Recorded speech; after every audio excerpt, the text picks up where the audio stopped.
So we had ended up covering sensation, but it's not enough for a stimulus to just be sensed. It must also be attended. In other words, it must capture your attention. So now we're going to look at the process of attention. Clearly, you cannot pay attention to every piece of product information that you encounter.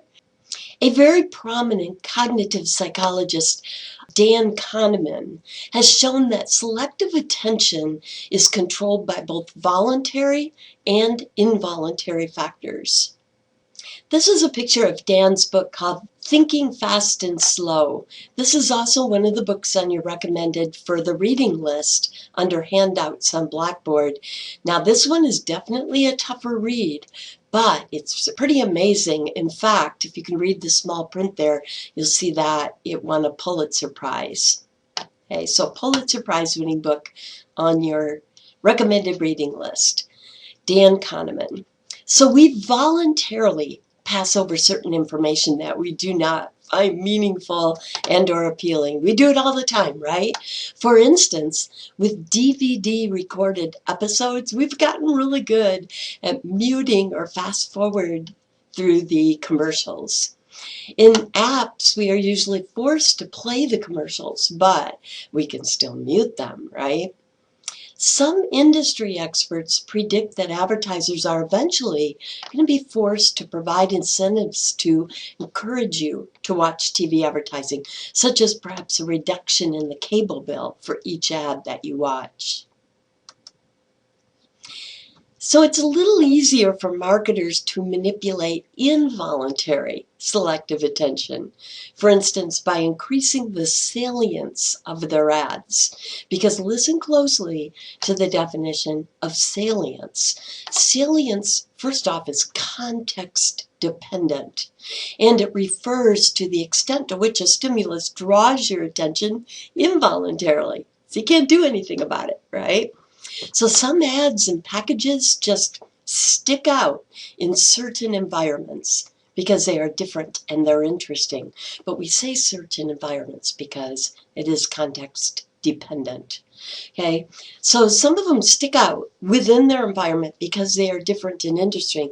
For instance, Pringles stands out from other potato chips on the shelves because of its tall cylindrical packaging. Most packages are designed to maximize advertising space, but what Pringles loses in advertising space, they more than make up for in salience. But remember that salience depends on context. A Pringles can would not stand out in a display consisting of cans of tennis balls. In the same vein, Rolls-Royce may be really salient on most college campuses, but would not be at all in the parking lot of an exclusive country club. Okay, so salience is context dependent and refers to the extent to which a stimulus draws your attention involuntarily. So now we're going to look at a few different ways to achieve salience. One of them is novelty. A novel stimulus is one that is new, different, or unexpected. Advertisers constantly experiment with novel ads and promotions. So this is a really good review question. What is the term for novel, unconventional ads? That should be really easy for you now, right? It's guerrilla advertising or guerrilla marketing. So, we've been looking at examples of that after every lecture. I should put that question on the final exam as kind of a freebie for you. Sometimes the product itself is novel. And so if word just gets out, it sells itself, right? Also, discovering new media platforms can also increase novelty. Ads have appeared in many new places besides those that were described earlier in an earlier lecture here, such as, look on the screen, the picture on the screen, such as on eggs, also on the side of drinking straws, and even on airline sickness bags. Now, obviously, most products you would not want associated with airline sickness bags, but think nausea relief meds. Intensity is another way that you can achieve salience with your ad. So this is referring to intense stimuli because they stand out simply because of the high degree of a characteristic. Like it could be a larger than normal display or a brighter than average billboard, though really tough competition in places like Times Square, Vegas, right? Or a louder than program volume radio or TV ad. And then a third way is complexity. This is a little bit trickier though, because what they're talking about are stimuli that require cognitive processing to make sense of them. Because if you draw that line really well and don't cross it, okay, these ads can be really intriguing and draw attention, but it's easy to be too complex and then overwhelming. So an ad that makes you think, presents a little puzzle, or prompts an interesting question can add that component of complexity. Complexity can also be accomplished through dynamics, so constant change and movement. An example might be digital billboards that constantly change images. Then there's a really cool example, the text that displays one letter at a time and it appears to move off the screen. Okay? And that's complex because of the dynamics, but also because it challenges you to read it in time.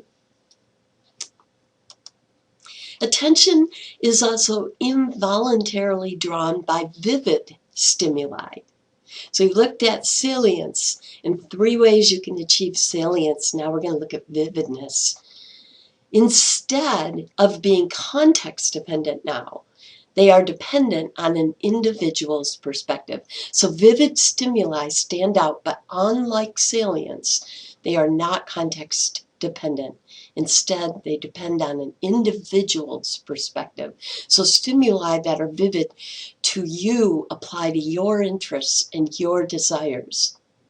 So this is the way I thought about it. When I was an undergrad and I was first learning about vividness, the phrase came to mind that really helped me to remember this, and maybe it will help some of you. So salient stimuli grab the attention of all people some of the time, while vivid stimuli grab the attention of some people all the time. Now, vividness can be achieved through emotional interest, concreteness, or proximity, all relevant to you, the consumer, okay? Personally relevant to you. So let's look at each of these one at a time. So we're going to start here with emotional interests. So this refers to your goals, hobbies, and interests. So let me give you an example. Stamp collectors find everything about stamps to be vividly interesting. Even the watermarks, the postmarks, even the perforations. Stamp collectors often dream about stamps. By contrast, people who don't collect stamps will not likely find these stimuli to be vividly interesting and probably are not going to dream about them, right? Now, the second way that you can achieve vividness in your ad is through concrete stimuli. Concrete stimuli are specific and easy to imagine or visualize. So reading about a hamburger is less concrete than reading about and seeing a picture of one. Seeing a picture of one makes it easier to imagine or visualize. Reading about and seeing one is less concrete than reading about seeing one and smelling one, right? So some food establishments pump their tempting odors out into the environment around their buildings. Information that is proximal. So this third one, proximity. Information that is proximal, meaning closer, has more vivid impact than information that is distant or not immediately relevant. So we're now going to look at 3 different kinds of personal proximity.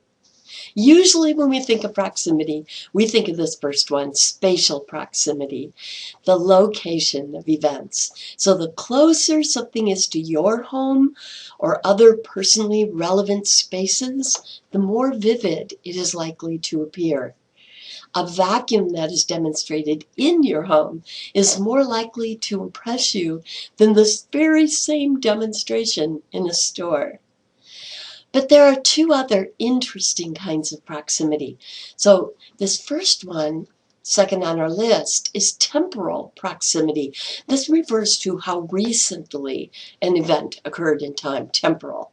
So your memory of the really horrible flight that you had the last time you flew Delta Airlines is likely to be more vivid than the really great flight you had with them 5 years ago. Makes sense?